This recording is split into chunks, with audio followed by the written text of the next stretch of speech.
Buenos días, mi nombre es Oscar Eduardo Moreno.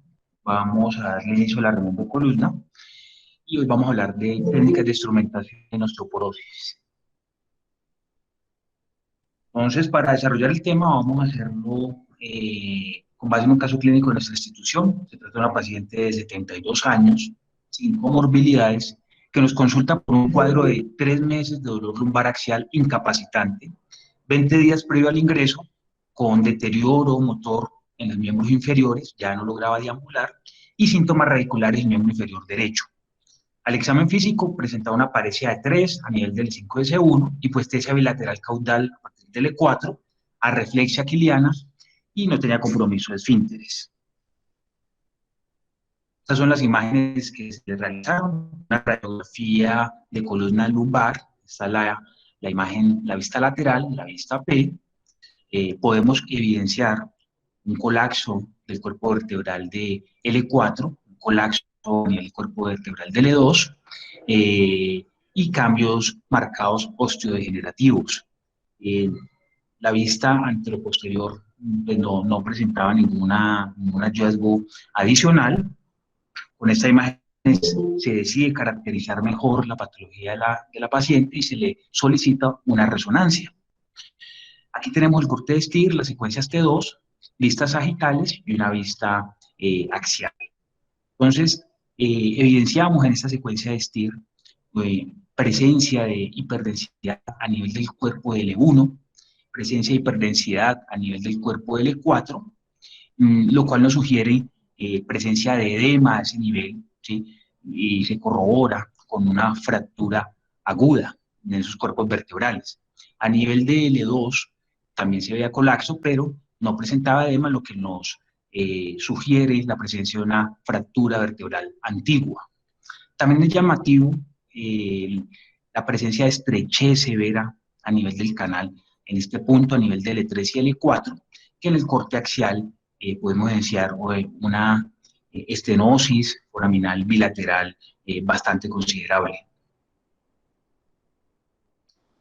Estas son las imágenes de tomografía. Aquí vemos la vista sagital de la columna lumbar. Observen la densidad o la hipodensidad a nivel de sus cuerpos vertebrales, lo que nos sugiere la presencia de una osteoporosis severa. Eso lo corroboramos aquí con las medidas de unidades Hounsfield. Miren que esta paciente tenía unas unidades Hounsfield a nivel del cuerpo L5 de 20.5, ¿sí? A nivel del centro del cuerpo y a nivel de la zona metafisiaria de 42, ¿sí? A nivel del cuerpo del E3 evidenciamos unidades Hounsfield alrededor de 70 y 78. Y les traigo cómo estaban los parámetros espinopélvicos de esta paciente. Miren que no presentaba pues mayores alteraciones a este nivel. Se puede decir que estaba con un adecuado balance espinopélvico y no presentaba ninguna alteración en el balance a nivel coronal. Entonces, con este caso clínico, me gustaría saber cuál es el protocolo en el enfoque diagnóstico que ustedes de pronto proponen. ¿Considera ustedes útil en esta patología la tomografía oportunista? ¿Y tiene algunas consideraciones técnicas en la instrumentación de fracturas vertebrales osteoporóticas? Entonces, para aquí los presentes si tienen algunas consideraciones con respecto a este caso.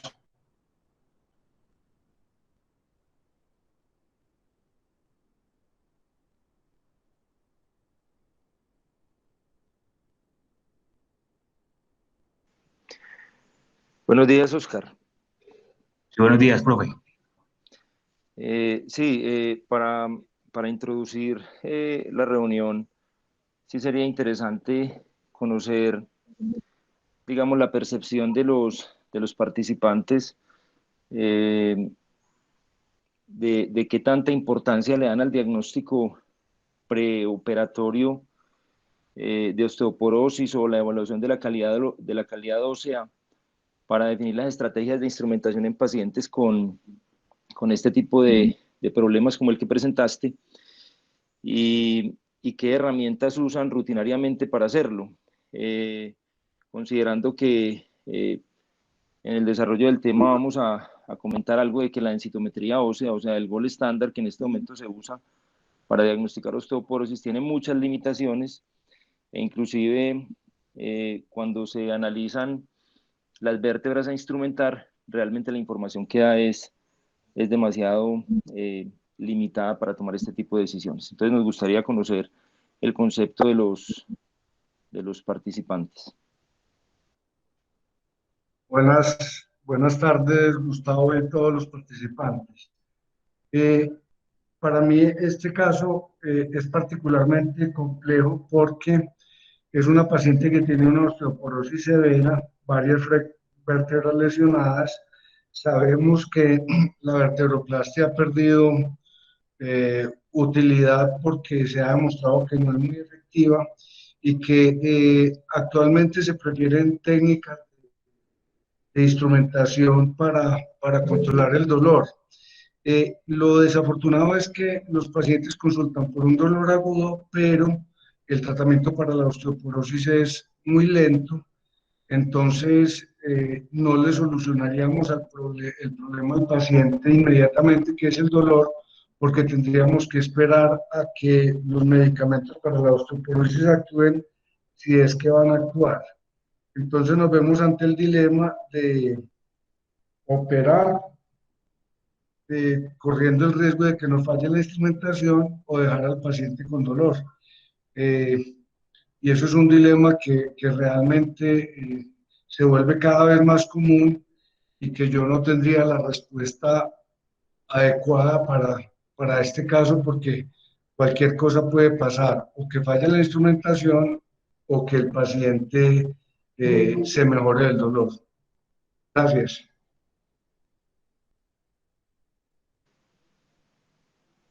Oscar, ¿sí me escuchas? Hola, profesores. ¿Aló? Sí, señor. Oscar, no, es importante anotar que la osteodensitometría es un estudio de screening, no es un estudio, y como todo estudio de screening, lo que permite hacer es un rastreo inicial. Son estudios que inicialmente tienen una sensibilidad muy alta, pero una especificidad baja. Y generalmente, como estudio de screening, lo que hacen es tomar generalmente 2 o 3 puntos. Si no estoy mal, puedo fallar en la memoria, es la cadera, el hueso de la cadera, toman generalmente el E1 y toman algún otro punto de referencia. Si ya se quiere tener un estudio con más especificidad y sensibilidad, obviamente toca ordenar estudios de más alta, eh, sí, estudios más diagnósticos. Hay que entender que la osteodensitometría es un estudio de screening que tiene su validez diagnóstica, pero como tal, como una prueba de screening, existe la densitometría por tomografía, existen otras pruebas que obviamente son más sensibles y específicas y te permiten determinar si a nivel de la columna, específicamente en determinadas vértebras, tú tienes qué nivel de osteoporosis tienes, porque algunas veces la osteoporosis afecta más unas regiones óseas que otras. Pero desde la perspectiva, la osteodensitometría es un estudio de screening. Eh, y se tiene que entender como tal las limitaciones que tiene un estudio de screening, ¿no? Doctor Romero, objetivamente, usted que cuando tiene el diagnóstico de osteoporosis por densitometría ósea y quiere instrumentar a un paciente, específicamente, ¿qué otros estudios usa para definir su estrategia quirúrgica?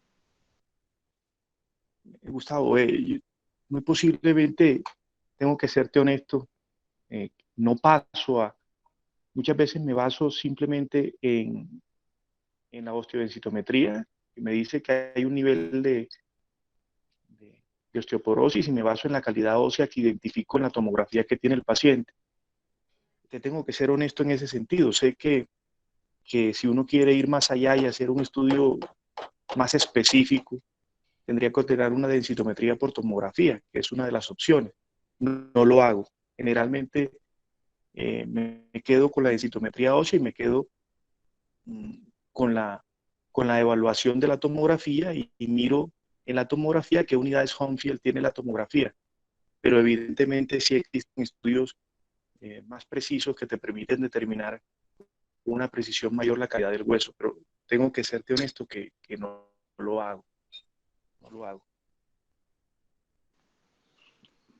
Perfecto, sí, es una de las limitaciones que vuelven este tema más complejo, porque inclusive muy pocos pacientes con este tipo de situaciones llegan con diagnóstico de osteoporosis. O sea, realmente no sabemos cuál es la salud ósea de los pacientes cuando llegan en estas situaciones.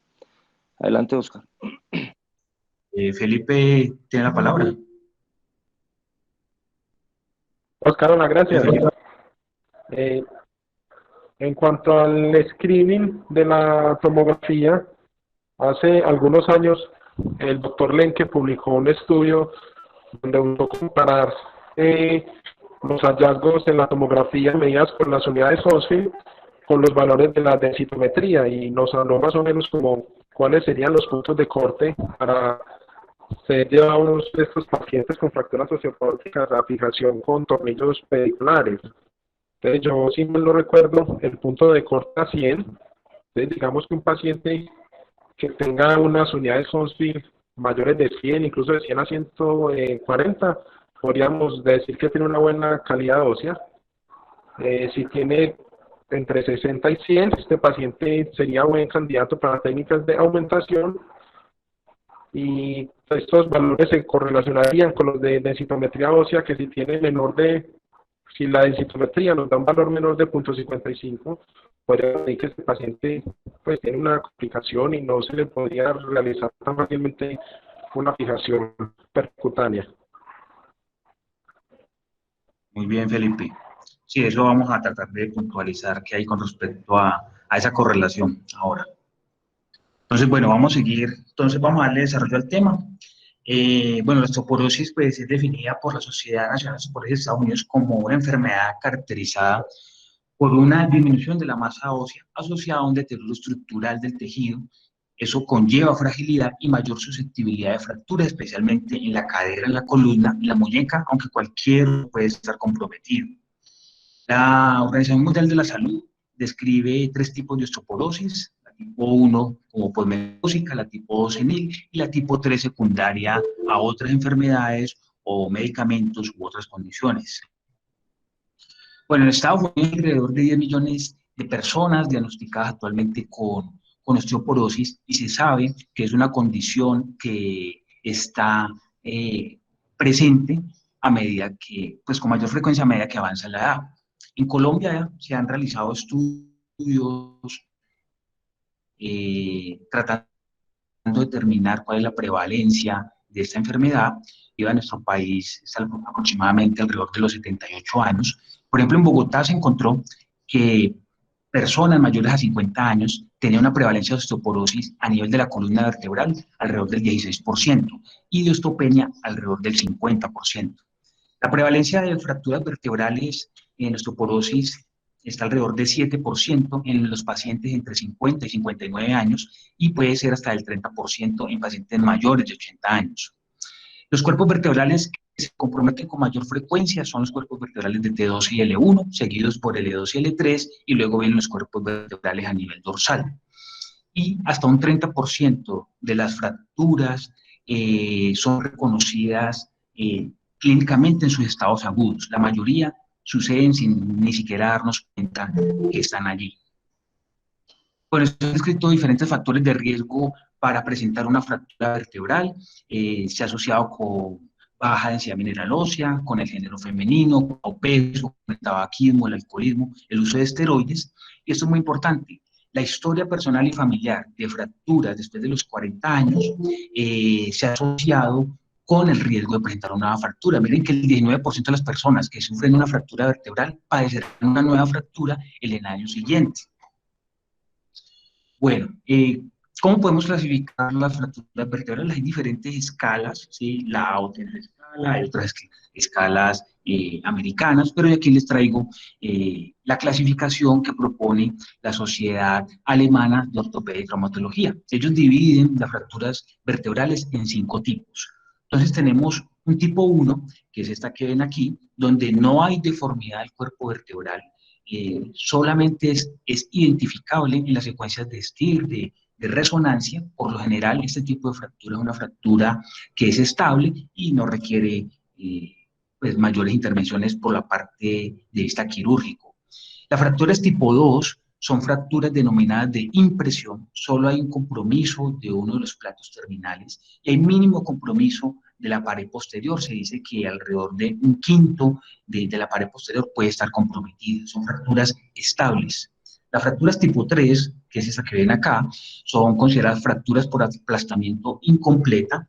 Solo está comprometido uno de los platos y hay compromiso de la pared anterior como de la pared posterior. Esta fractura es potencialmente inestable y se ha visto que con el tiempo puede llevar a deformidad.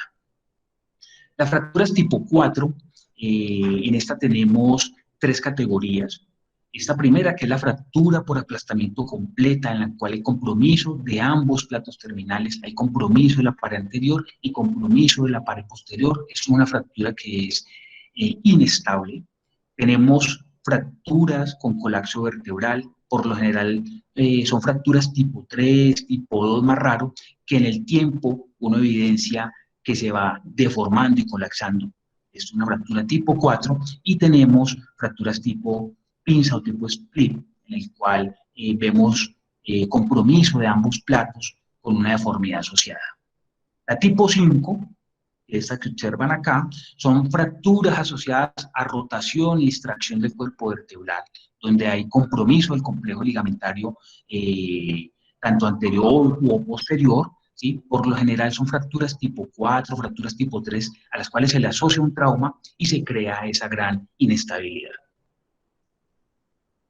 Bueno, ¿cómo es el abordaje diagnóstico de la osteoporosis? Se sabe pues que es de vital importancia tratar de detectar esos pacientes que tienen un compromiso en la densidad mineral ósea, esto con el objetivo de poder optimizar el manejo médico y más cuando estamos planeando que ese paciente se puede beneficiar de alguna intervención quirúrgica. La absorciometría dual de rayos X es el estándar de oro, ¿sí? Para el diagnóstico clínico de la osteoporosis. Esto es un estudio que se hace a nivel de la cadera y a nivel lumbar, y de hecho lo utiliza la Organización Mundial de la Salud como parámetro para el diagnóstico de osteoporosis. Ellos proponen valores por debajo de menos 2.5 desviaciones estándar como criterio de diagnóstico de osteoporosis, y entre menos 1 y menos 2.5 desviaciones estándar como criterio de osteopenia. A pesar de que este es el estudio estándar para el diagnóstico de osteoporosis, tiene varias desventajas, que es lo que nombrábamos ahora. Primero, es un estudio que no me predice complicaciones de intervenciones quirúrgicas, ¿sí? O sea que de forma práctica para nosotros no es un estudio que sea viable. Segundo, es un estudio que está o puede ser alterado por artefactos y cambios degenerativos como esclerosis condral, presencia de osteofitos, calcificación de los tejidos blandos, y la mayoría de los pacientes que sufren de osteoporosis y que nosotros vamos a intervenir van a presentar esta condición. No evalúa sitios específicos del hueso donde nosotros planeamos colocar material de osteosíntesis. Esto es de vital importancia. Nosotros necesitamos saber cómo está la densidad a nivel de sitios particulares de la vértebra para así proyectarnos cómo hacer la fijación del material que vamos a colocar. Y por último, pues un estudio que su propósito principal no es evaluar la patología de columna. Entonces, desde hace algunos años se viene hablando de la tomografía oportunista o tomografía de oportunidad. Y se sabe pues que, por ejemplo, en Estados Unidos, alrededor del 15 o 30% de todos los ingresos al servicio de urgencias se les hace una tomografía, ¿sí? Una tomografía con fines clínicos, no precisamente para valorar la columna, sino para valorar otras condiciones. Pero esas tomografías nos permiten, de cierto modo, mirar cómo está la columna. Entonces, esa tomografía que se hace para otros fines, específicamente es lo que se denomina tomografía de oportunidad, ¿sí? Sabemos que la tomografía nos permite identificar la densidad de los tejidos, y eso es medible o es medido a través de unidades Hounsfield, de acuerdo pues a la densidad de estos hallazgos. Y se sabe que hay una correlación entre esas unidades Hounsfield y la densitometría ósea. Entonces, la tomografía por oportunidad nos ofrece ciertas ventajas a nosotros. Primero, como les digo, tiene correlación con la densitometría ósea, hay estudios que se han realizado para determinar esto. Entonces, nos permite de una forma indirecta saber cómo está la densidad ósea del paciente. Por otro lado, en las construcciones sagitales nos permite identificar colapsos vertebrales, que esto sumado a las unidades Hounsfield que uno puede medir, nos ayuda a hacer detección de osteoporosis. Segundo, la calidad de las estructuras óseas en regiones de interés específica son fácilmente identificables por medio de tomografía. ¿Sí? Esto me predice la calidad de fijación que van a tener los tornillos que nosotros estamos planeando colocar. Por último, las unidades Hounsfield nos permite valorar los resultados clínicos radiográficos en los controles posoperatorios. Entonces, se han realizado diversos estudios tratando de identificar esos puntos de corte para, teniendo en cuenta los unidades Hounsfield, para poder hablar de osteoporosis y osteopenia. La verdad, no hay unos valores que sean aceptados o protocolizados. Como lo pueden ver aquí, diferentes autores han planteado diferentes tipos de corte, ¿sí? De todas formas, yo les traigo aquí este estudio, en el cual me parece que realizaron un análisis bien detallado de los valores de punto de corte para hablar de osteoporosis, hablar de osteopenia y complicaciones asociadas según las unidades Hounsfield identificadas. Entonces, ellos proponen, ¿sí? O recomiendan medirle las unidades Hounsfield a todos los pacientes que tengan un TAC de columna ya preexistente, especialmente en pacientes mayores de 50 años. Ellos plantean realizar esa medición de estas unidades Hounsfield a nivel del cuerpo de L1, ya que el L1 es fácilmente visible en tomografías de tórax, en tomografías de abdomen o en tomografías de pelvis, por lo tanto es más fácil estandarizar este nivel. Teniendo una especificidad del 90%, unidades Hounsfield por debajo de 110 podemos estar hablando de osteoporosis, esa es la propuesta. Unidades por debajo de 130 podríamos estar hablando de osteopenia.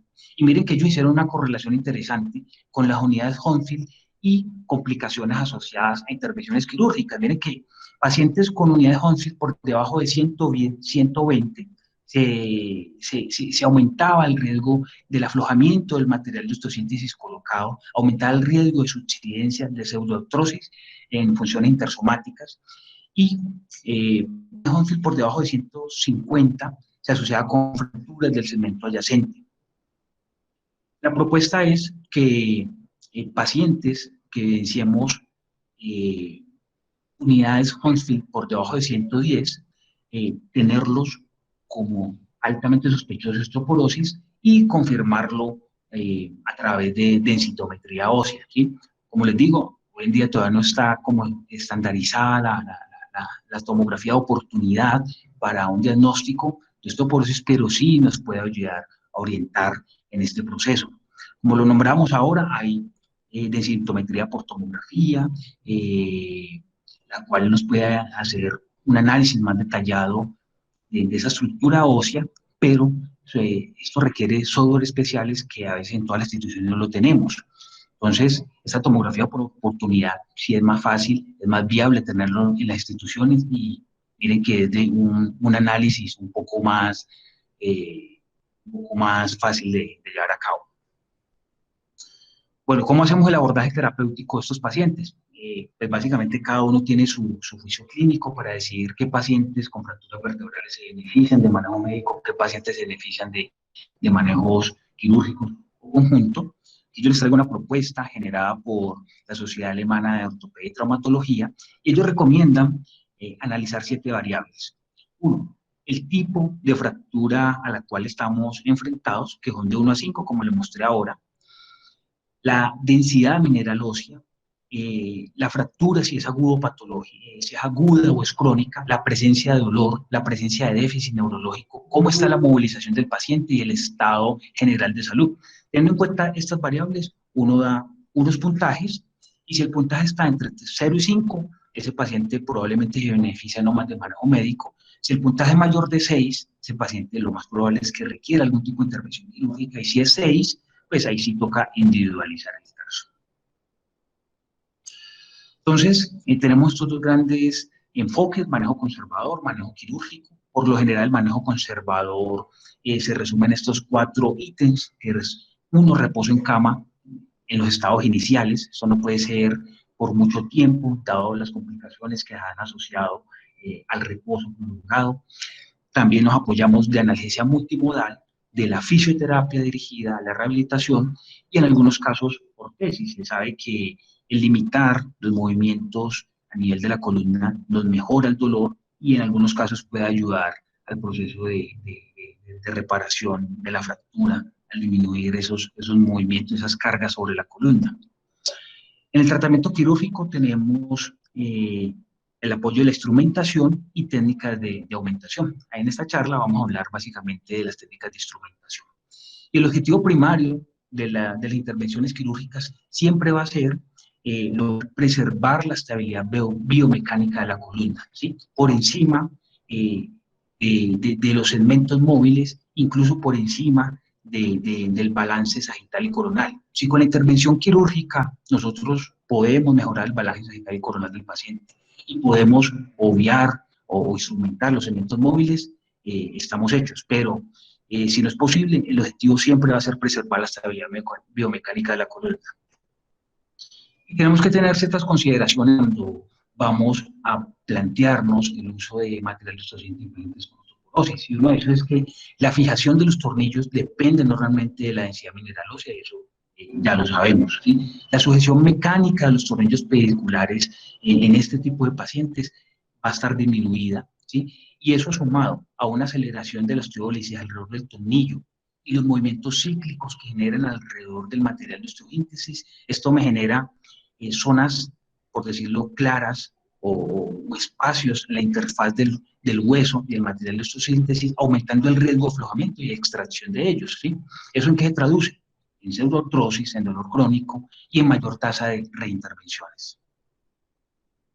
Entonces, se han descrito varios factores de riesgo para que nos pueda fallar el material que estamos colocando. Entonces, cuando hablamos de falla del material, tenemos primero que tener claras las definiciones de qué es una falla. Entonces, los diferentes estudios han planteado 2 definiciones grandes. La primera es la presencia de radiotransparencia mayor a 1 milímetro alrededor de por lo menos uno de los tornillos colocados. Eso puede ser visible por tomografía o por radiografía. Miren aquí tenemos este tornillo y alrededor de él se logra apreciar esta radiolucencia, que es lo que hace referencia a esta primera definición. Miren aquí en esta vista sagital, esta radiolucencia a nivel del tornillo es lo que hace referencia pues esta definición. Cuando analizamos la prevalencia, por así decirlo, de falla el material, teniendo en cuenta esta definición, se puede ver que puede estar en 4. La segunda definición para hablar de falla, que nombran otros estudios, es básicamente la extracción completa de los implantes asociados a síntomas y por lo general que requieren reintervenciones, que es lo que vemos aquí. Esto es un paciente que llevó instrumentación y en el seguimiento hay un pull-out o extracción completa del material de osteosíntesis con desplazamiento alrededor de las barras. Cuando hablamos de la frecuencia de este falla del material, se puede decir que puede estar presente en 1 de cada 10. Bueno, entonces, uno siempre que instrumenta la columna quiere que nuestro material de osteosíntesis quede bien puesto y en los controles continúe igual, pero en muchos casos, como les digo, se puede presentar extracción del mismo. Entonces, además de lo que les mostré ahorita las definiciones, vamos a hablar de esos factores de riesgo de aflojamiento de los tornillos. Entonces, el clásico, el que se ha escrito inclusive desde hace varios años, desde 1994, es la baja densidad mineral ósea. Miren que en este estudio, ellos trataron de analizar cuál era la resistencia al pull-out del material cuando se comparaban especímenes con hueso normal y hueso osteoporótico. Y ellos encontraron que la fuerza necesaria que era aplicable para extraer el material de osteosíntesis en el hueso de calidad normal era mucho mayor que la fuerza que se tenía que aplicar en el hueso osteoporótico. Entonces, eso ya está claro desde hace varios años, que la baja densidad mineral ósea se asocia con riesgo de pull-out del material. Y esta gráfica me muestra esa relación lineal que hay a mayor densidad ósea, mayor resistencia al pull-out. Bueno, se han descrito también otros factores de riesgo asociados al aflojamiento del material de osteosíntesis. Este estudio es interesante, fue publicado este año. Ellos trataron de determinar cuáles eran esos factores de riesgo pues, asociados a falla del material. En este estudio se incluyeron 166 pacientes llevados a fusión posterior. Trataron de determinar cuál era la prevalencia de la falla del material, trataron de determinar cuáles eran los factores de riesgo y ese seguimiento se hizo aproximadamente 6 meses.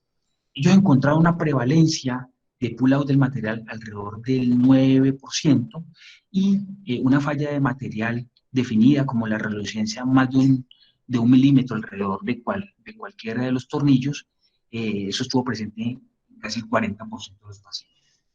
Entonces, estos fueron los factores de riesgo que se pudieron identificar en este estudio. Miren, la osteoporosis aparece de nuevo como uno de los principales factores asociados a falla del material. Lo otro, pacientes con un mismatch entre la incidencia pélvica y los dorsos lumbar, más de 10 grados, también se asocia con riesgo de falla del material. El uso de materiales muy rígidos también se ha asociado con riesgo de falla. Localizaciones o instrumentación a nivel de localización torácica también se ha visto que fallan con mayor frecuencia al compararlo con otras localizaciones. Balance coronal, riesgos quirúrgicos ASA 2 y 3, la presencia de nivel instrumentado inferior a nivel del hilo también se asocia con falla del material, y la ausencia de artrodesis circunferencial también se ha propuesto como una de las opciones en que el material a nivel posterior nos pueda fallar. Entonces, todos estos parámetros debemos tenerlos en cuenta cada vez que nos enfrentemos a un paciente con osteoporosis para definir el riesgo que tiene ese paciente de presentar falla. Bueno, cuando vamos a abordar los factores técnicos en la instrumentación, ¿sí?, debemos tener en mente características del material de osteosíntesis y elementos asociados que podemos utilizar. Entonces empecemos con la morfología de los tornillos. Se sabe que mayor diámetro del tornillo como tal me permite un mejor agarre a nivel del hueso, y eso ya se ha estudiado y eso está claro.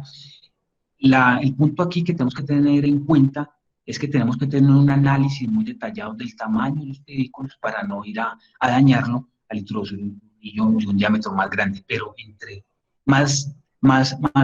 mayor sea el diámetro del tornillo, mejor estabilidad va a tener nuestra construcción. Lo otro es la longitud del tornillo como tal.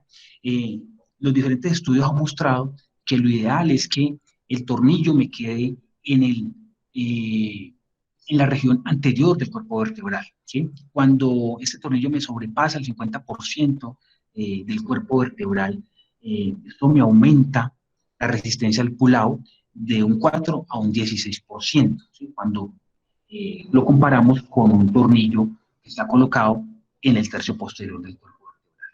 Lo otro que se ha estudiado con respecto a la morfología del tornillo es la forma. Se han comparado formas cilíndricas, formas cónicas.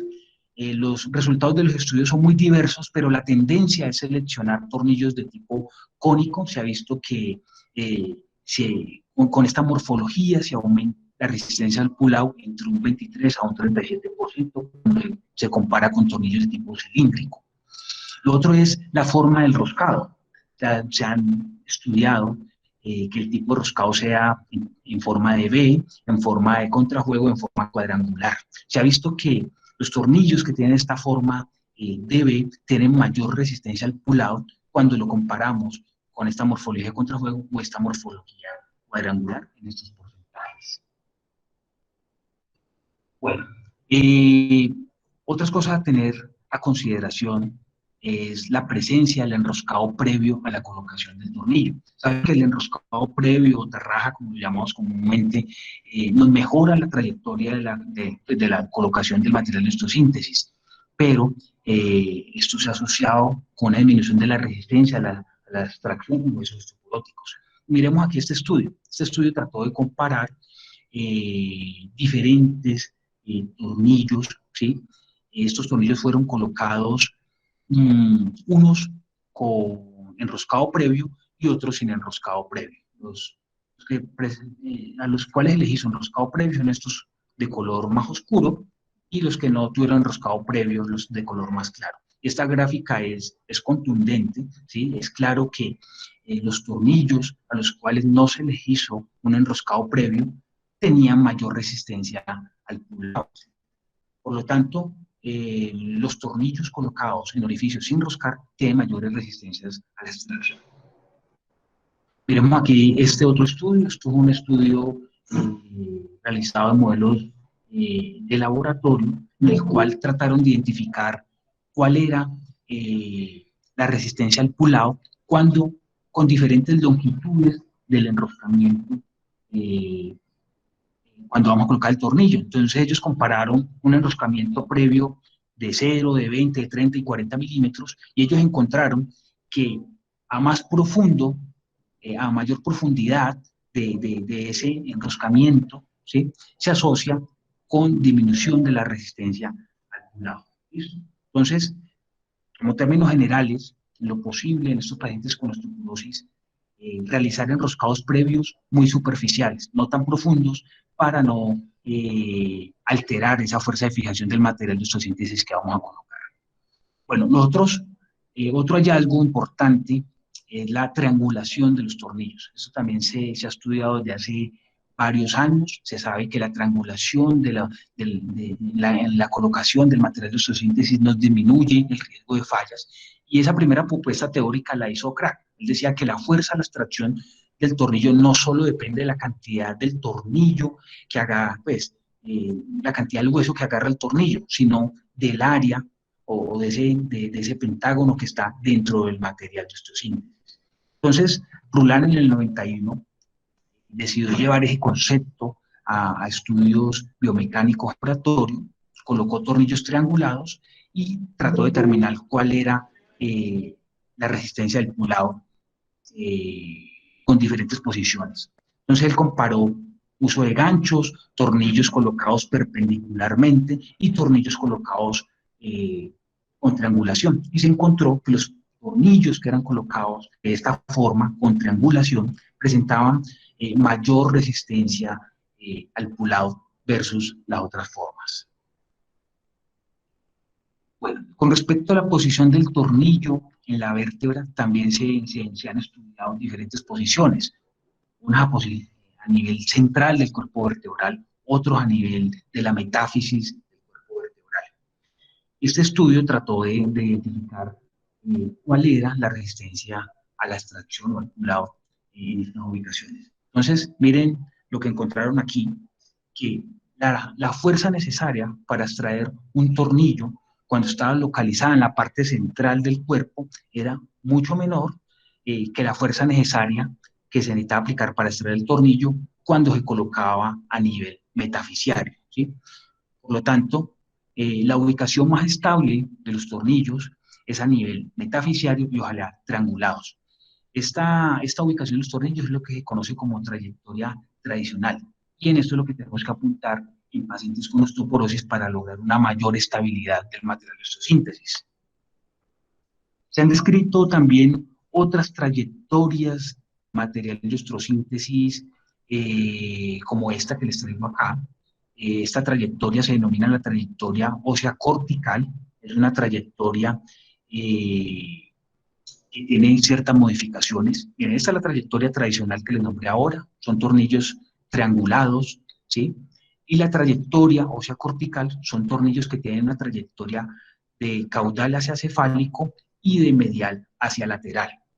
El primero en hacer esta propuesta fue Santoni en el 2009, y él se basaba en la teoría de que esta ubicación de este tornillo maximiza el contacto con un hueso cortical, es decir, con un hueso más denso. Por lo tanto, eso se traduce en mayor estabilidad de la posición de estos tornillos. Este estudio trató de evidenciar eso y comparó la trayectoria tradicional con esa trayectoria cortical ósea en modelos cadavéricos. Esos tornillos fueron sometidos a diferentes tipos de fuerza, de carga axial, carga en flexión, en extensión, en rotación, ¿sí? Y se trató de determinar cómo era el comportamiento del material de osteosíntesis en estas dos formas de colocar estos tornillos. ¿Y qué encontraron ellos aquí? Ellos encontraron que los tornillos que eran colocados con esta técnica de trayectoria cortical presentaban mayor resistencia al pull-out comparado con la trayectoria tradicional. Cuando ellos miraron la rigidez de esa fijación, esos tornillos que eran colocados en esta modalidad de trayectoria cortical era mucho mayor y presentaban mayor resistencia a los movimientos de flexión y extensión. Entonces, uno puede concluir con este estudio que esos tornillos con trayectoria cortical son una opción viable en la fijación posterior, en especial en pacientes con una baja densidad mineral ósea. Después de esas publicaciones y al ver la efectividad de esta nueva modalidad en los tornillos, sale publicado el año pasado esta revisión sistemática, la cual incluyó 109 artículos que trataban de examinar esos tornillos con trayectoria cortical versus los tornillos con trayectoria tradicional. Y se concluye que es una opción segura y valiosa, ¿sí? Los estudios biomecánicos especialmente han mostrado mejores propiedades con esta técnica versus la técnica estándar, y eso está asociado al parecer con el tamaño y la longitud de los tornillos, pero los estudios clínicos, ¿sí?, que se han utilizado para comparar las dos técnicas son estudios clínicos de nivel 2, nivel 3, y los resultados en esos estudios han sido similares, ¿sí? Por lo tanto, en este momento se necesitan ensayos controlados aleatorizados de mayor calidad para poder tratar de determinar si hay superioridad en una técnica con respecto a la otra. Se han utilizado también, o se ha usado trayectorias híbridas, es decir, la posible colocación de tornillos con trayectorias tradicionales asociados a colocación de tornillos con trayectoria cortical. Esto se puede hacer en la misma vértebra o en vértebras contiguas, como lo vemos acá. Estas técnicas híbridas, en teoría, se supone que nos aumenta la estabilidad de nuestra construcción. Cuando se hace en pacientes con osteoporosis de novo, es decir, que no han sido instrumentados previamente, la colocación de este material de osteosíntesis se hace mucho más fácil, ya que se permite planificar muy bien por qué parte del pedículo vamos a ingresar. Cuando vamos a utilizar estas técnicas híbridas, siempre es bueno tener un estudio muy detallado de los pedículos, porque el mayor riesgo es el daño de los mismos. Miren que los dos tornillos van a entrar por los pedículos. Entonces, las tasas de éxito cuando vamos a instrumentar a un paciente que no ha sido intervenido previamente es del 70% con esta técnica híbrida, pero cuando vamos a utilizar estas técnicas híbridas en pacientes que ya han sido intervenidos, es decir, ya tienen tornillos con trayectoria tradicional, esas tasas de éxito pueden ser más bajas. Pues, obviamente, los primeros tornillos se colocaron sin pensar que más adelante iban a necesitar de pronto la inserción de otro material de osteosíntesis. La principal complicación con estas trayectorias híbridas, como les digo, es el daño de pedículo. Son dos tornillos que van metidos a este nivel, pero con una planación adecuada, estas trayectorias híbridas pueden ser una opción viable para estos pacientes con osteoporosis. Se requieren estudios de mayor calidad para tratar de determinar cuál es la efectividad de estas técnicas. Bueno, otras cosas que se han estudiado es la reinserción del tornillo, ¿sí? Es decir, colocar un tornillo, sacarlo, volver a introducirlo, sacarlo, y ver qué influencia tiene eso en la estabilidad de nuestra construcción. Entonces, modelos biomecánicos han tratado de determinar ese aspecto. Miren aquí, en este estudio, cogieron hueso bovino, lo que hicieron fue introducir un tornillo, sacarlo, volverlo a introducir, volverlo a sacar, volverlo a introducir, en 3 ocasiones, y miraron cómo influenciaba esto en el torque de inserción del material y en el pull-out. Entonces, a medida que uno reinsertaba el tornillo, disminuía ese torque de inserción y disminuía la resistencia al pull-out del material de osteosíntesis. Entonces, en esos pacientes con osteoporosis siempre tenemos que evitar los intentos repetitivos de colocar un tornillo. Estos pacientes tienen una oportunidad y es la primera. Siempre tenemos que asegurar una adecuada posición del tornillo en el primer intento. Se han utilizado también modificaciones de los tornillos, ¿sí? Se han diseñado tornillos denominados expandibles, en los cuales la parte más distal se puede, por decirlo así, dividir en láminas. Eso me asegura un mayor agarre y de contacto con el tejido óseo, y se ha asociado también el uso de cemento a través de orificios de esos tornillos para aumentar la estabilidad de las construcciones. Y se han hecho estudios para mirar si esto es efectivo o no es efectivo. Entonces, por ejemplo, aquí les traigo este estudio biomecánico en el cual trató de comparar cuál era la fuerza de fijación de los tornillos expandibles con cemento versus tornillos expandibles en huesos osteoporóticos. Esto se llevó a cabo en laboratorio. Aquí vemos la introducción de los tornillos expandibles con el cemento y cómo eran sometidos a fuerzas axiales a nivel del tornillo para determinar con qué fuerza se podía lograr la extracción del material de estos síntesis. ¿Qué encontraron estos estudios? Aquí vemos estas barras rayadas corresponden a los tornillos sin cemento. Estas barras blancas corresponden a los tornillos cementados, y se encontró que cuando aplicábamos cemento a nivel de ese tornillo, presentábamos un aumento del 250% de la resistencia al pull-out versus cuando no se colocaba cemento. Cuando se hacía el análisis por sus grupos en huesos que tenían una densidad mineral ósea adecuada y huesos con una baja densidad mineral ósea, se encontró que en esos huesos con osteoporosis también se presentaba un aumento mayor al doble de la resistencia al pull-out. Cuando se comparó la rigidez media y la absorción de la energía en esos tornillos que eran cementados, también fue mayor.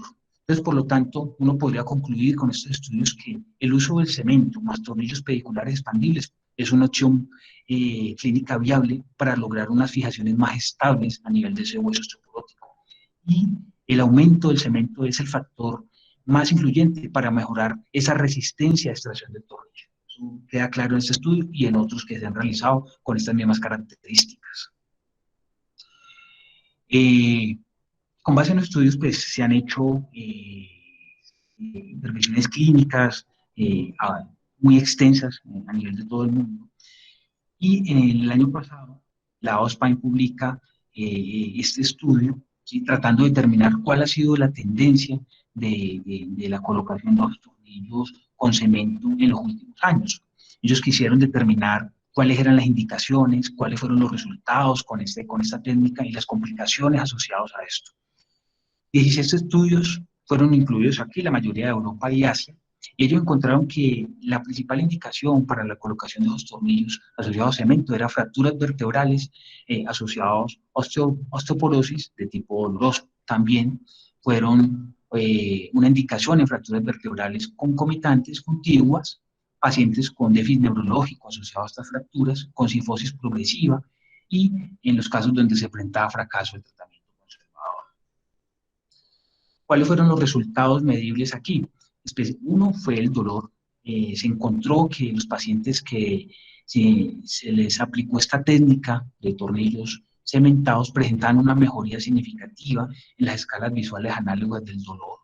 Las escalas funcionales también presentaban unos puntajes más adecuados. Las correcciones de la cifosis asociadas a esta deformidad, asociadas pues a estas fracturas patológicas, presentaban también una corrección adecuada, al igual que la función neurológica, y las tasas de fusión pues eran en un porcentaje muy elevado.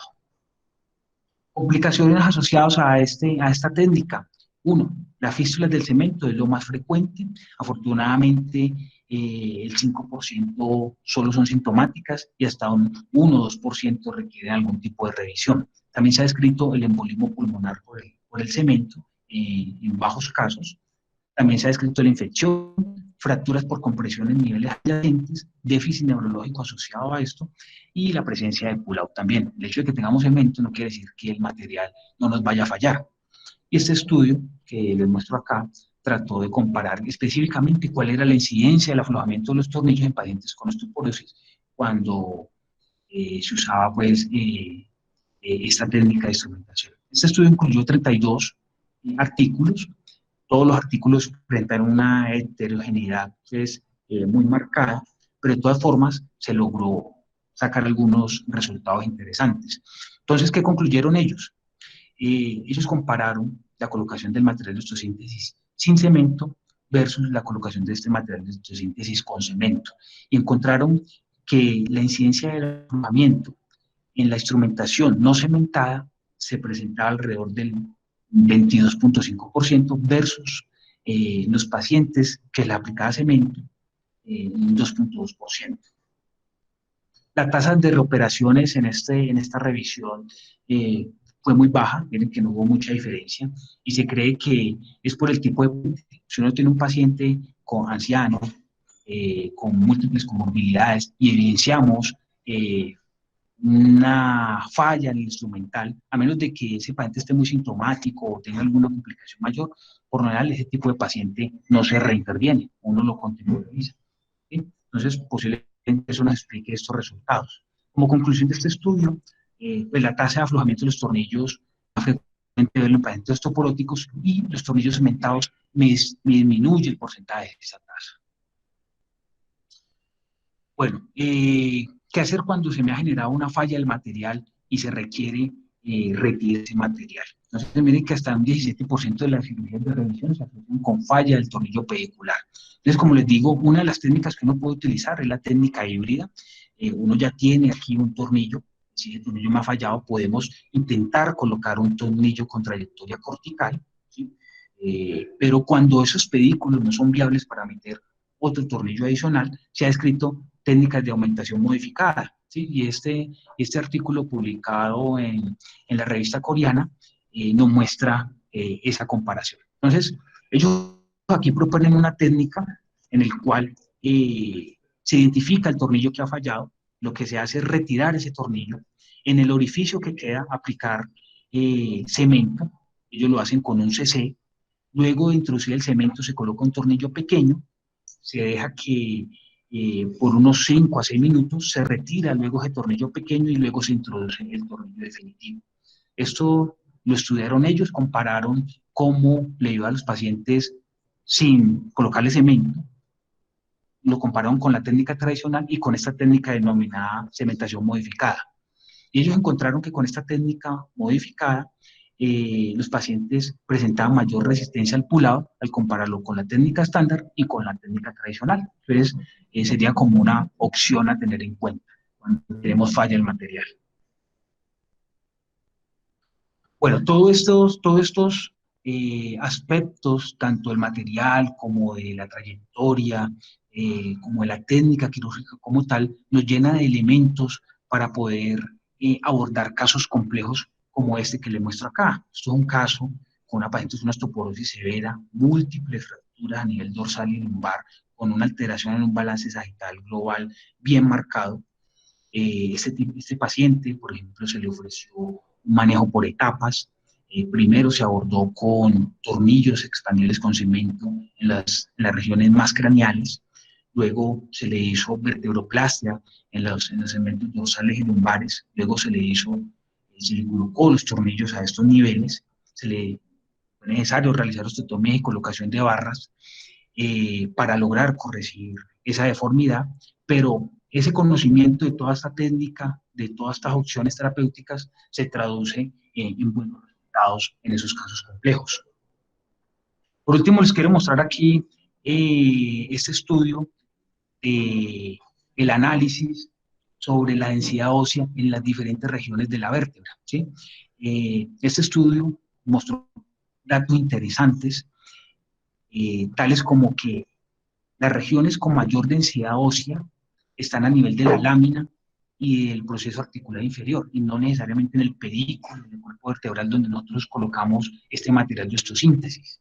Estas informaciones yo creo que nos proporciona datos interesantes para el desarrollo de estrategias y de tecnología para planear en conjunto con la ingeniería biomecánica sistemas de fijación extrapediculares que me incluyan los procesos articulares y la lámina, ¿sí? posiblemente está en investigación y nos abre una ventana a poder identificar posiblemente otras alternativas para mejorar ese agarre de los materiales en este tipo de pacientes con baja densidad mineral ósea. Bueno, como conclusión, entonces, la fractura vertebral osteoporótica es una patología que está en aumento a medida que la longevidad de nuestro país va siendo mayor.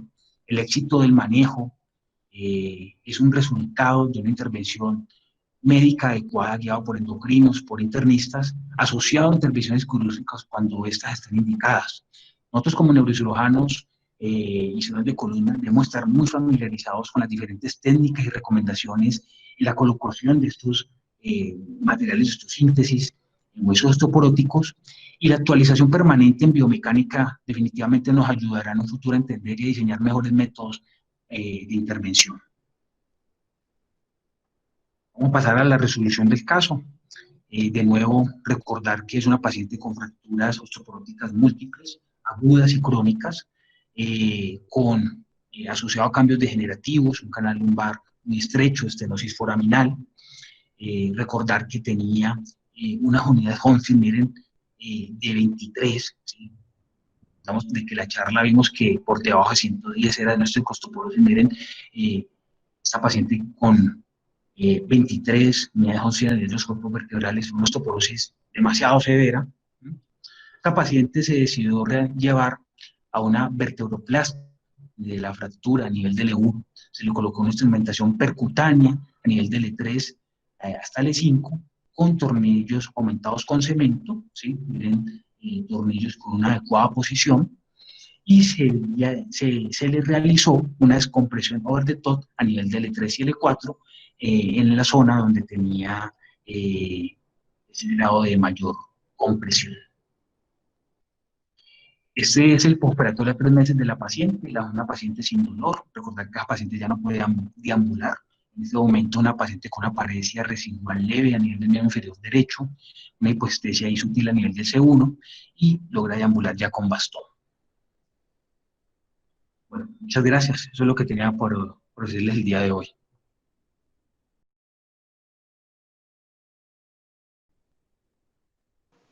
Oscar, muy buena la revisión y la presentación de todos estos aspectos que realmente parecieran ser todavía como un poco ajenos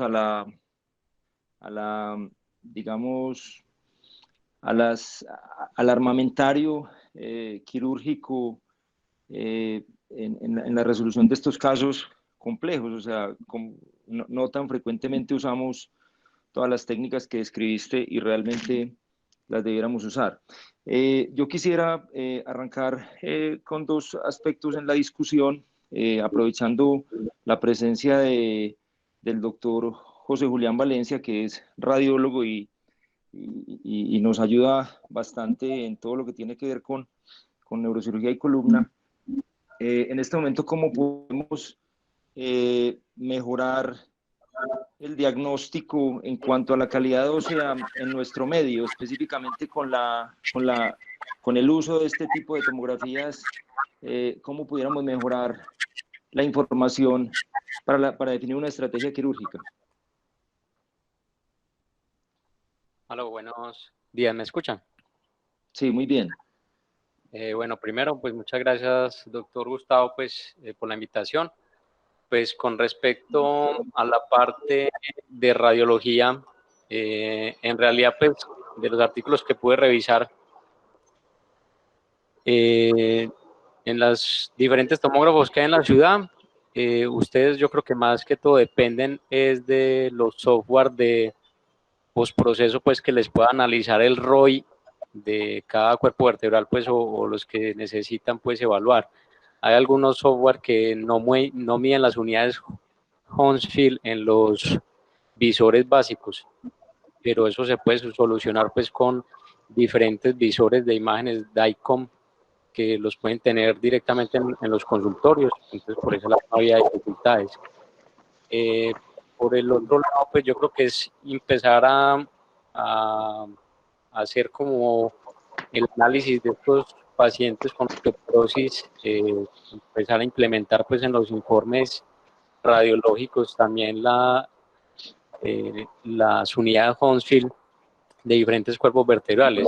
Principalmente pues era como del E1 al E5, habían unas técnicas que era como en el sagital o en el axial, pero como no había como diferencia tomarlo entre el sagital y el axial. Lo que vi en las conclusiones era mejor en el sagital porque era más cómodo, y siempre tratar de evitar los platillos terminales como para hacer más fidedigno la medición. Eso por ese lado. Las otras técnicas biomecánicas, por ahí vi que hay unos software nuevos que están produciendo ingenieros, que ya se empezará a buscar pues con los proveedores de los tomógrafos, si ya los están implementando dentro de los tomógrafos que están instalando, o es una opción adicional pues que a ustedes les puede mejorar mucho el rendimiento en las cirugías, pues como para evitar el fallo del material y demás consideraciones que tienen. No sé qué más, doctor Gustavo. No, perfecto, doctor. Muchas gracias. Yo creo que la idea es tal vez enriquecer un poquito el software de las instituciones para tener acceso a estas herramientas. Y también está presente en esta reunión algunas personas del grupo de biomecánica de la Universidad Nacional. No sé si todavía estamos disponibles. Sí, Gustavo. Sí. Juan, una pregunta. ¿Ustedes han trabajado con imágenes y han tratado de establecer algunas variables biomecánicas? O sea, hay algunas tomografías, como comentó el doctor Valencia, que se llaman tomografías computarizadas biomecánicas o análisis virtuales de estrés en tomografía, que permitan, digamos, aportar en algún momento en este tipo de pacientes. Bueno, buenos días para todos. Nuevamente gracias por la invitación. Esto es algo que pues veníamos iniciando el trabajo hace un rato y estamos retomando. Gracias nuevamente. Nosotros hemos trabajado con imágenes médicas más para la construcción de modelos tridimensionales en casos específicos de amputados, pero uno de los hallazgos que hicimos, digamos, de manera involuntaria sobre estas imágenes fue la desmineralización ósea en individuos amputados. Esto a causa del uso de las prótesis. En su momento, el trabajo que hicimos fue un levantamiento de histogramas de cómo varía la densidad mineral ósea en los huesos, sobre todo en la parte remanente del amputado. Y claramente es una estrategia pues, que puede ser de mucha utilidad para ustedes, porque simplemente lo que hicimos fue trazar vectores en los cuales queríamos conocer cómo variaba punto a punto o píxel a píxel la densidad mineral ósea, que tiene una relación directa con las unidades Hounsfield. Entonces, en ese orden de ideas podría ser de utilidad para ustedes como retomar esto e incorporarlo, trazando vectores en las direcciones que quieren instalar el instrumental y conocer a ciencia cierta cómo varía la densidad mineral ósea en esa dirección. Eso sería, por ejemplo, de utilidad para ustedes, Gustavo. Perfecto, muy interesante, Juan, y yo creo que a eso es lo que debemos apuntar. Juan, y otra pregunta. Vos que trabajás, o ustedes que trabajan con materiales y biomateriales, en este momento, ¿hay alguna modificación en los tipos de materiales que se puedan usar en columna o en cualquier otro tipo de intervención, digamos ósea, que pueda mejorar el comportamiento de la interfase hueso-metal? Sí, en este momento hay mucha investigación sobre este tema. Se están funcionalizando las superficies y esa funcionalización tiene que ver con procedimientos de recubrimientos normalmente orgánicos en unos casos, o lo otro es con técnicas de irradiación en algunos materiales específicos, lo que hace cambiar no solamente la topografía superficial. Cuando me refiero a topografía estoy hablando del orden de micras, incluso de nano. O sea, esto es una escala muy pequeña, que lo que hacen es permitir o estimular la adhesión celular y la proliferación celular en estas fijaciones, con lo cual la osteointegración del material con el hueso se ve beneficiada.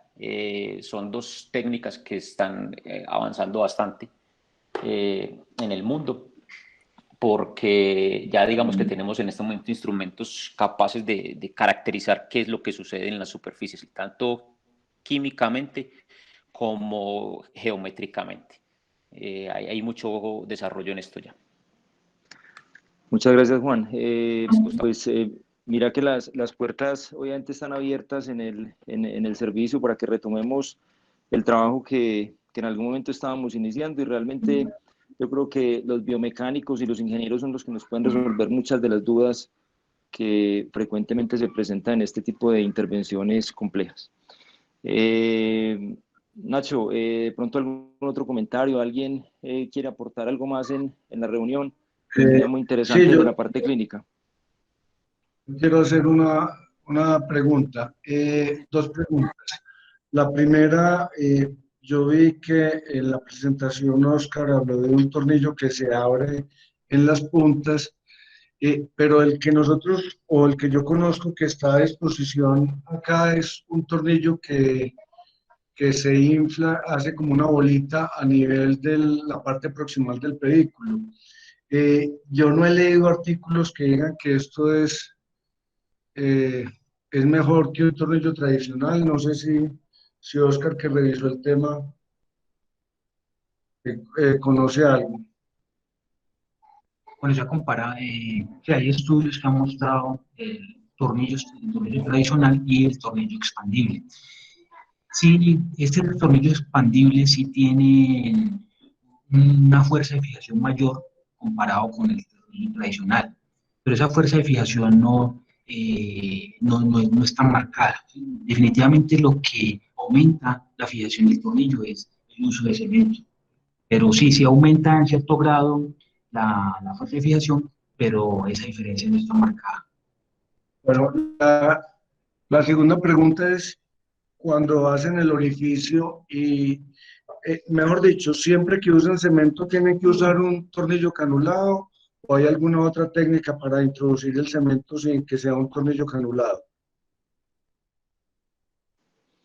De pronto, Nacho, nos gustaría conocer la experiencia de los participantes con este tipo de procedimientos, cómo lo están haciendo o cómo lo están usando.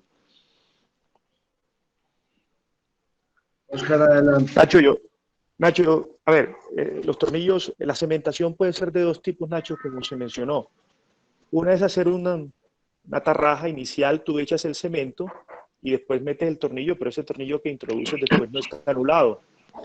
La modificación que le hicieron a posteriori es simplemente introducir un tornillo que está anulado y a través del tornillo tú distribuyes el cemento. Son las dos formas de cementación.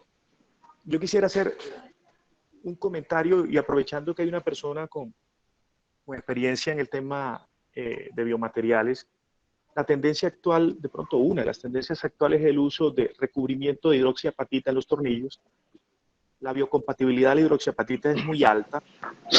Hay dos opciones, que es que el tornillo venga recubierto con hidroxiapatita o con nanopartículas más hidroxiapatita líquida que permiten aplicarlo a través de un tornillo canulado. Se hace una osteointegración y parece que da una osteointegración más alta. El gran problema del metilmetacrilato es que hace una reacción exotérmica, y al hacer una reacción exotérmica produce una necrosis de los osteoblastos alrededor de la cementación, lo que no permite una osteointegración adecuada a posteriori, porque quema todos los osteoblastos. Lo que no ocurre con otro tipo de materiales como el fosfato cálcico o con la hidroxiapatita, que no generan reacción exotérmica, sino que generan reacción, no la generan y permiten una osteointegración mayor. ¿Alguna experiencia en los estudios que están haciendo con la hidroxiapatita?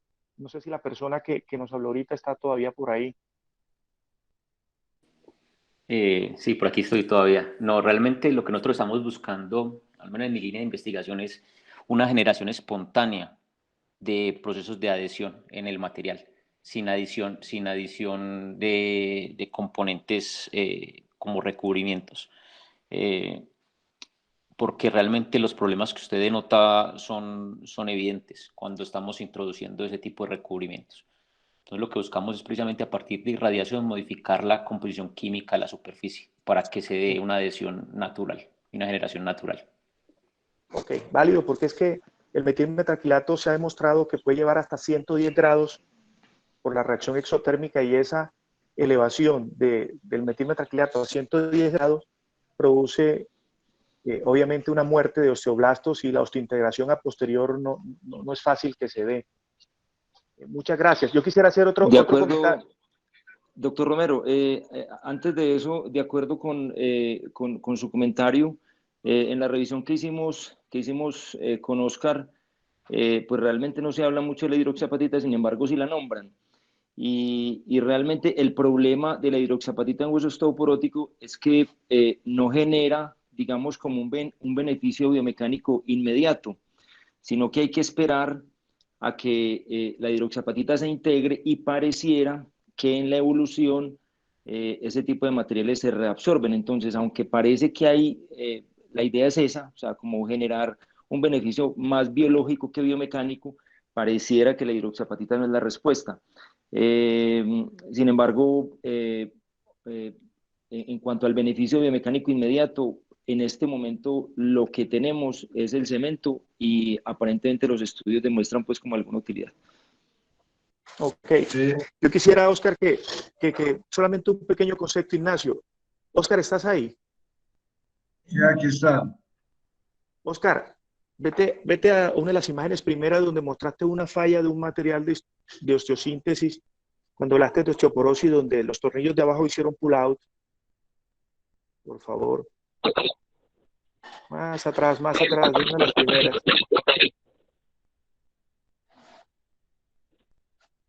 Mucho más atrás.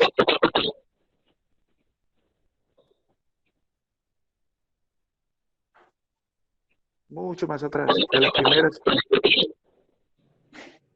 ¿Acá, profe? No, más atrás. Una que está al lado izquierdo y tenés un... Yo creo que de las primeras cuando hablaste de que la osteo...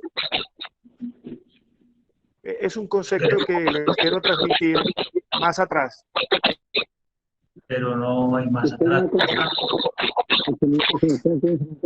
Bueno, es una donde hay cuatro niveles por encima y 2 niveles por debajo. Ah, ya. Ya.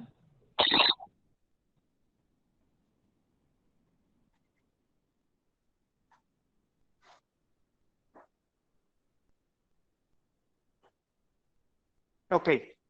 Es importante, Oscar, ¿tú qué piensas? Que además del fenómeno de osteoporosis, que obviamente predispone a un pull-out, ¿tú qué crees? Que hay un concepto que se llama el balance de la instrumentación? Y ahí de pronto aprovecho que hay personas que están... ¿Qué es el balance de la instrumentación? ¿Qué pasa si tú en una balanza pones más fuerza sobre un lado que sobre el otro? ¿Tú cómo crees que está construido esa instrumentación?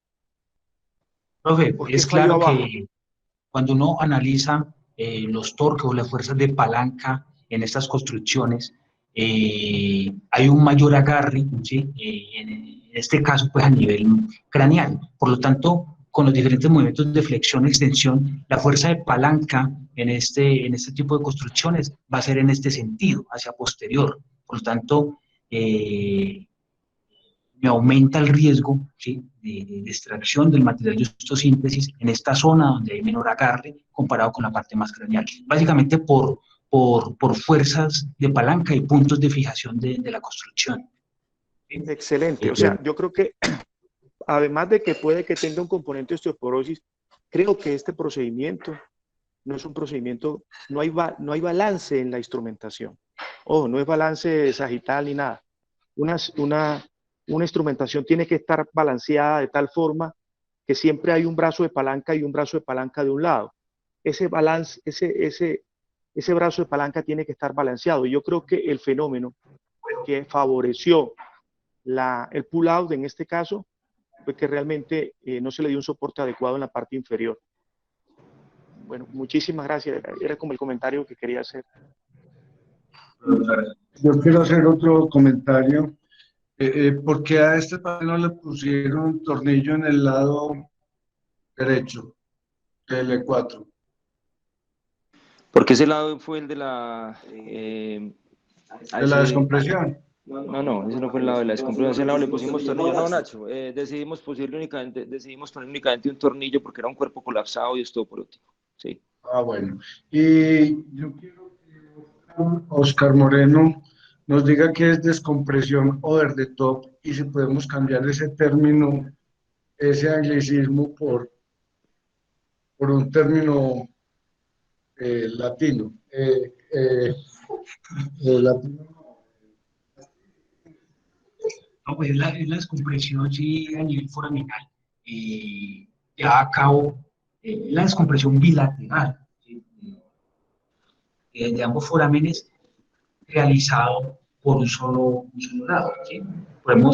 Es decir, un abordaje unilateral para comprimir los forámenes. No sé si podemos, no sé cómo le gustado cómo vamos a traducir ahí. Sí, es que se ve feo la expresión over the top. Profe Nacho, yo intervengo ahí en defensa de Oscar con algo. Sí, Si es adelante. posible. Sí, claro, Pues adelante. antes de que Oscar proponga una respuesta a tu pregunta, el profe Cadavid también con frecuencia hacía esas correcciones cuando se hablaban de fiducias y otra terminología. A veces con el español, pues cierto, queremos ser muy puristas, pero hay términos técnicos que finalmente va a ser mejor utilizar esos supuestos anglicismos. Y lo he notado acá, que aquí protegen mucho el idioma, el francés, pero hay cosas que son claras y las mencionan siempre en inglés. Y finalmente se termina hablando un lenguaje universal. Entonces, cuando nosotros queremos implementar o traducir literalmente ciertas expresiones del inglés al español u otros idiomas, al final no se van a ver bien. Entonces, finalmente, pues el idioma universal ahora es el inglés y más cuando se habla de ciencia, cuando se habla de técnicas, en fin. Entonces, defiendo la expresión over the top y otras que surgirán en las siguientes charlas. Puedo estar equivocado, pero es lo que he podido observar, ¿cierto? Y comparando con una cultura como la quebecoa que protegen demasiado el francés, pero al final en las charlas técnicas y académicas lo utilizan y cambian eso, porque hay cosas que ya son, pues que son, no queda bien inclusive traducirlas. Eso era simplemente lo que quería aportar. Gracias, Salomón. Espero que estés muy bien por allá. Profe, ¿Alguien tiene? profe, buenos días. Buenos días. Quería hacer un comentario, pues excelente, muy buena charla y pues aprovechando que estamos hablando del tema de osteoporosis, pues teniendo en cuenta que gran parte de los pacientes que operamos de enfermedad degenerativa son osteoporóticos, ¿cierto? No que per se tengan una fractura osteoporótica, pero que estos pacientes con enfermedad degenerativa, estenosis, canal lumbar estrecho y que por algún motivo se van a instrumentar o se les quiere mejorar el balance porque esos pacientes tienen una espalda plana o un imbalance sagital marcado, pues hay otras, de pronto otras estrategias que no sé, de pronto, pues acá los profesores, ¿qué piensan de eso? Realmente el paciente con enfermedad degenerativa y osteoporosis, los expertos plantean que la única contraindicación absoluta para una cirugía es cuando tienen un score menor de 3.5 y es porque utilizan técnicas para instrumentación como por ejemplo las cajas de la vía lateral, que son cajas completamente anchas que se apoyan sobre los extremos de los platillos, que se ha demostrado que en estos pacientes son completamente escleróticos y tienen menor tasa de falla que al compararlos con otros tipos de instrumentación. No sé los profesores qué opinan de esto.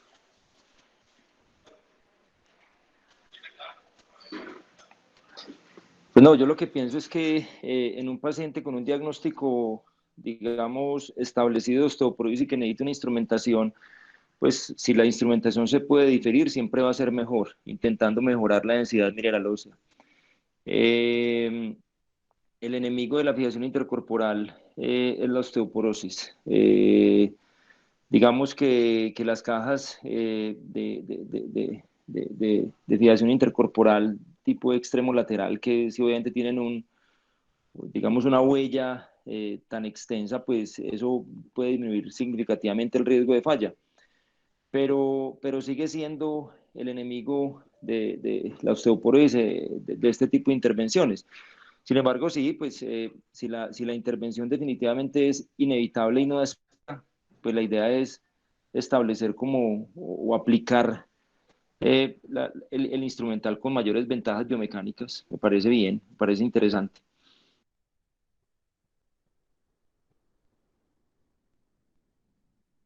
Gracias, Gustavo.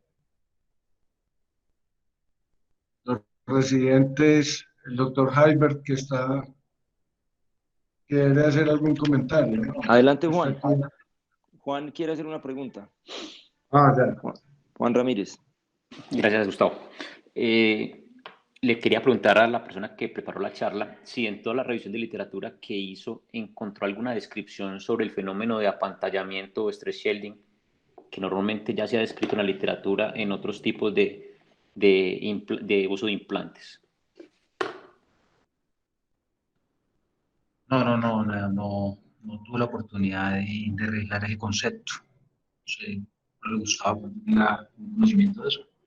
No he escuchado ese concepto. ¿A qué se refiere específicamente, Juan? Es específicamente, a ver, cuando se hace algún tipo de implante, normalmente el material que se utiliza es un material en general metálico que tiene una rigidez mucho mayor, muchísimo mayor. Estoy hablando de 1 o 2 órdenes de magnitud mayor que los huesos. Y lo que obliga a esto es que la distribución de los esfuerzos viaja preferentemente por el implante, lo cual resta estímulo mecánico sobre el hueso, y al restar estímulo mecánico lo que disminuye es realmente todo el proceso de remodelación ósea. En ese orden de ideas es el fenómeno que se conoce como apantallamiento o stress shielding, y es una de las causas normales de aflojamiento, por ejemplo, en los reemplazos de cadera.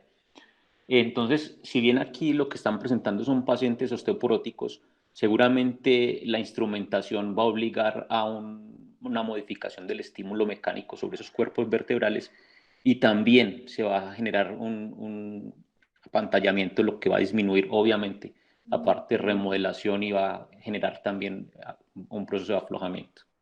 Es precisamente lo que quería saber, si de pronto habían encontrado algo ya en la literatura sobre esto.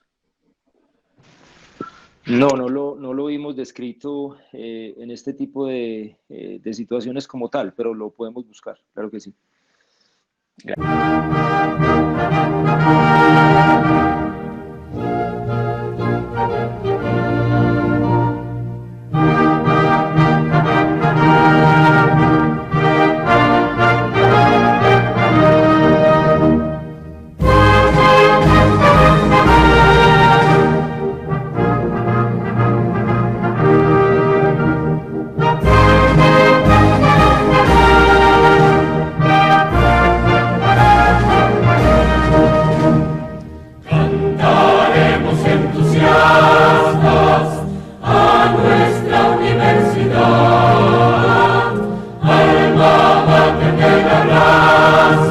Invicta en su fecundidad.